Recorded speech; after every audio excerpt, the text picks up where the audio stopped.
Hi guys, Andy here again with more of the playthrough of the Wrath of Ashardalon board game. But of course, first,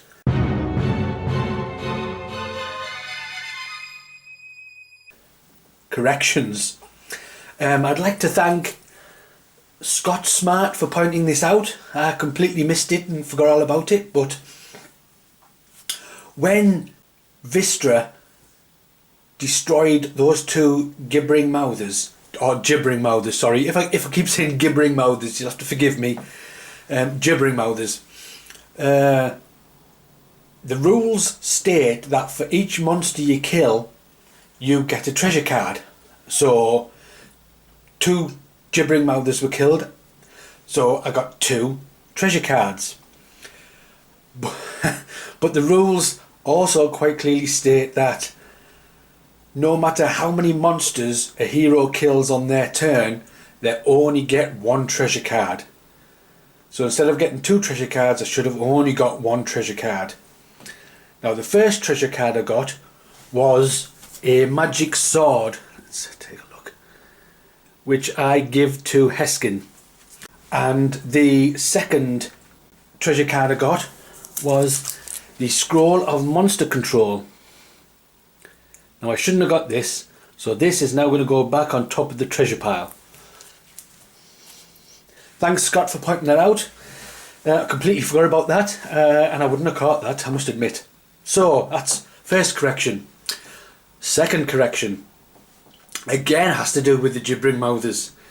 I killed one gibbering mouther, or Vistra killed one gibbering mouther, and I put the card into the experience pile. And then Vistra went on to kill the other gibbering mouther, but I didn't place that card into the experience pile. I completely forgot about it. And then on Kayla's turn, she rolled a natural 20.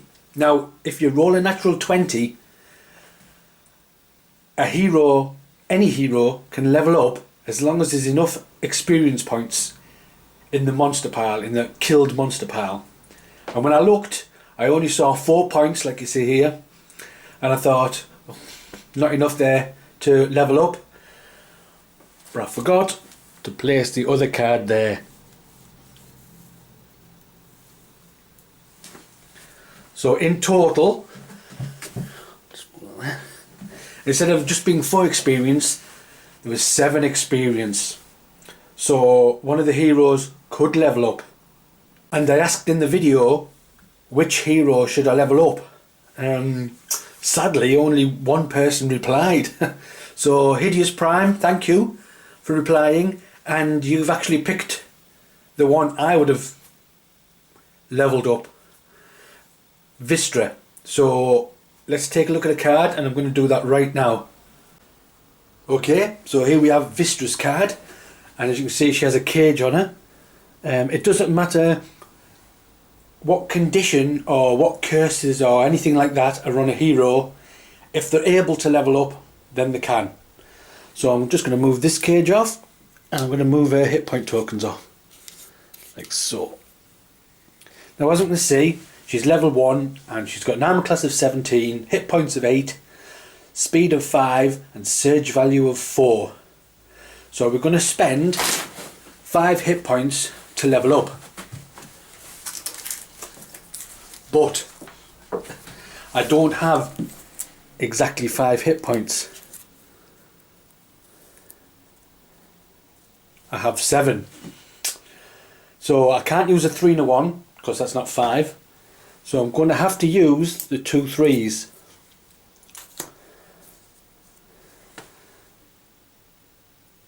And the extra hit point, the extra experience point is just discarded. There's nothing you can do about it. So I'm going to use these 2 cards, discard one of the experience points,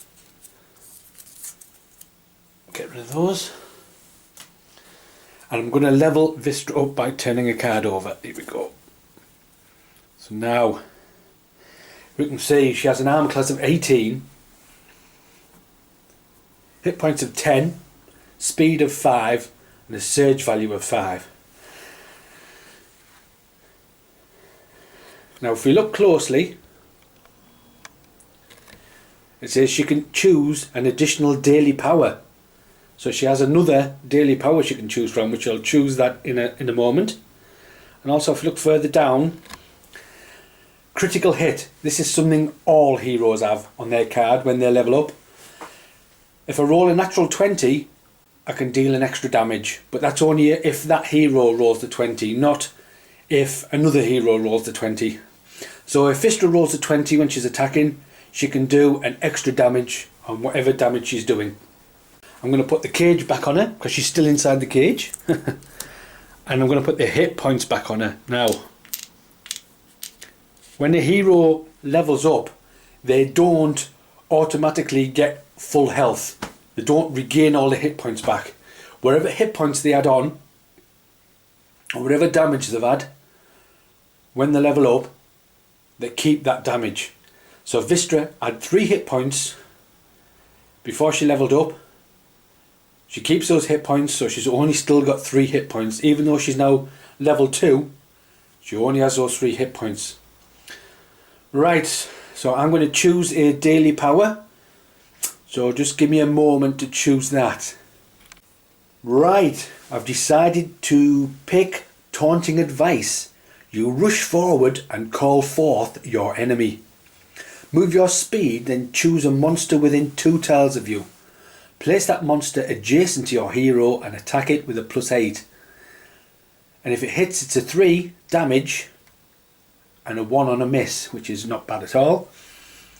So she's going to add that to her power cards, and let's continue with Quinn's go.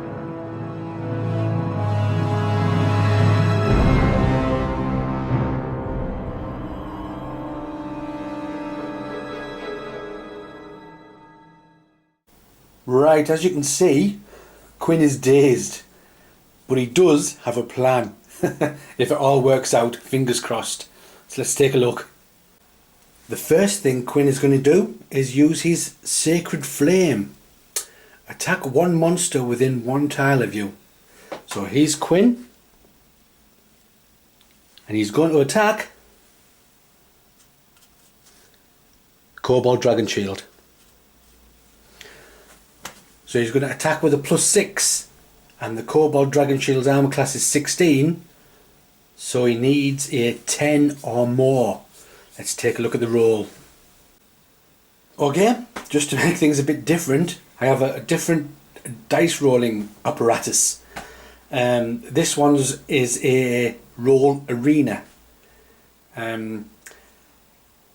This roll arena and the Chaos Tower, the other dice tower, were both made by WorldWorks Games. You download the things, you print them out, and you fold them and make them yourself. I'll put a link at the bottom if anyone's interested. And they do some great stuff as well, some great terrain. But anyway, we're going to roll for the Sacred Flame. We need 10 or more to kill this Kobold Dragon Shield for Quinn's plan to be put into action. Fingers crossed, here we go. 10 or more. Oh! Oh. So that's 14, which doesn't defeat the Kobold Dragon Shield's armor class, which means the daze condition, which means he doesn't heal himself 1 hit point, which doesn't mean the daze condition can come off because of his saving grace ability. So it was a hit he wanted, but he didn't get it. So that means that Quinn's turn is almost over. He can't move, which means an encounter card. Okay, and we have Lost. Without looking at it, take the bottom dungeon tile from the stack and place it on top. And then discard the card. Oh, okay. I'll do that right now. Okay.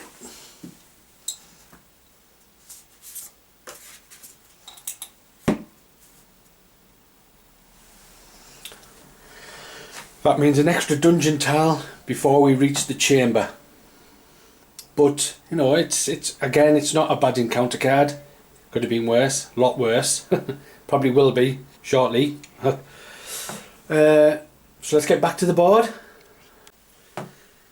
Because it's the end of Quinn's turn, he can remove the dazed condition. So he's not dazed anymore. And that is his turn over with. Let's see if he controls any monsters. He does not, thankfully, so no monsters are activated on his go. Now we're going to move over to Heskin the wizard. Right, the first thing Heskin's going to do is move, and he can move with a speed of 6. So 1, 2, 3, 4. Right, yeah, so he's going to go there, and he's going to use his willpower hypnotism. Let's take a look. Hypnotism. Your enemy's mouth goes slack as your magic takes control. Choose a monster within 1 tile of you and move that monster 1 tile. If it ends adjacent to another monster, make an attack against the second monster with an attack of +9. So I can move 1 monster adjacent to another monster and attack that second monster with a +9. Let's take a look at the board. Now I'm sure you can see what I'm going to do here. Here's Heskin. So I'm going to choose 1 monster within 1 tile of me. Orc Smasher. And I'm going to move it 1 tile. Oh, look at it just happens to be adjacent to a second monster, which means I can attack that second monster with a +9.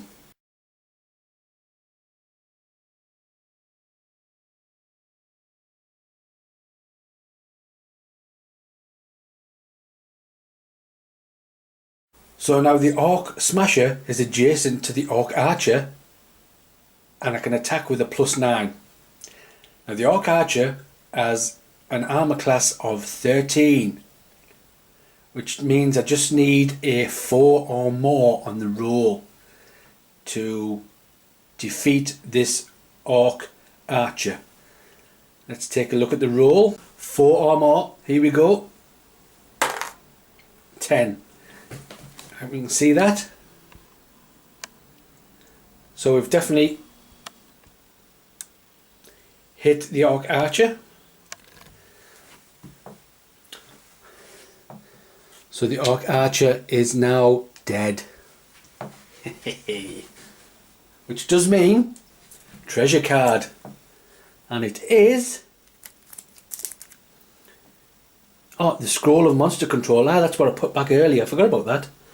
And we shall give that to Keyleth.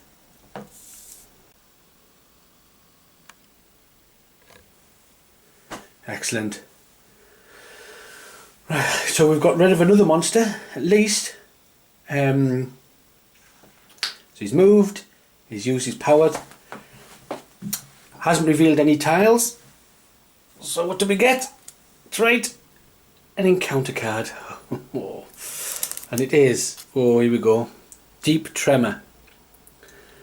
A deep tremor shakes the dungeon as rocks fall from the ceiling. Attack each hero with a +8. Oh, so that's all heroes with a +8. Okay, right. Let's go to the roll arena.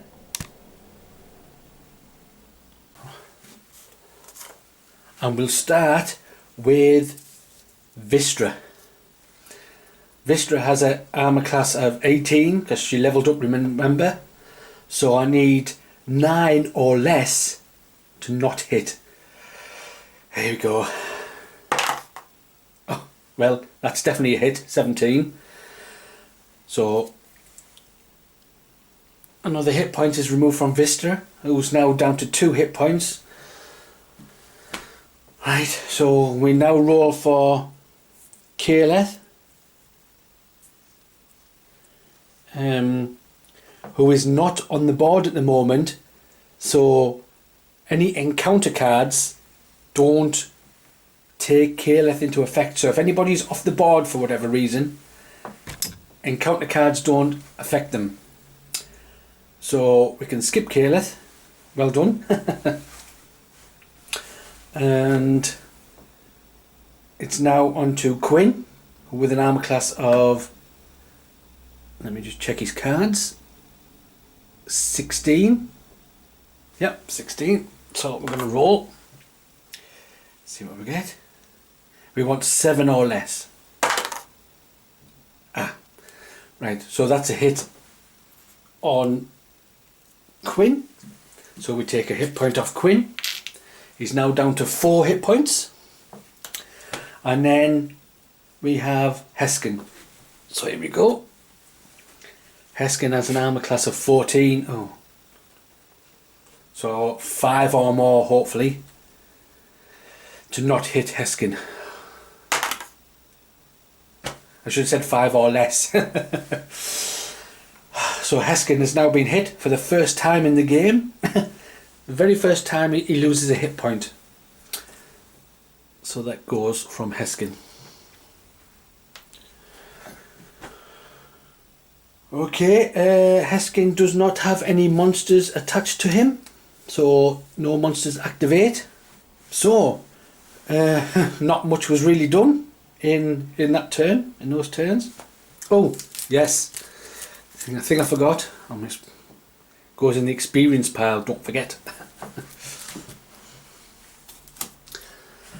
Right, so I think that is it. I'm sure there'll be some mistakes somewhere, and I'm sure you guys will hopefully point them out to me. Keep me right, because trying to control 4 heroes with umpteen cards for each hero is a bit of a nightmare, really. Okay, so if anyone wants to do a playthrough on their own with 4 heroes, good luck to them. Because you have to try and juggle everything. There's stacks of power cards, then there's stacks of treasure cards, and there's bonuses here and negative bonuses there, and you know, monsters here and monsters there. So I don't know. I think I'm doing quite well for the 4 heroes that I'm using, but hopefully you guys will keep me right. And I think that ends turn 3, part 2 of this playthrough, when next up we have Vistra, who is still in the cage and is down to 2 hit points. Okay guys, I will catch you later in the next episode of the playthrough.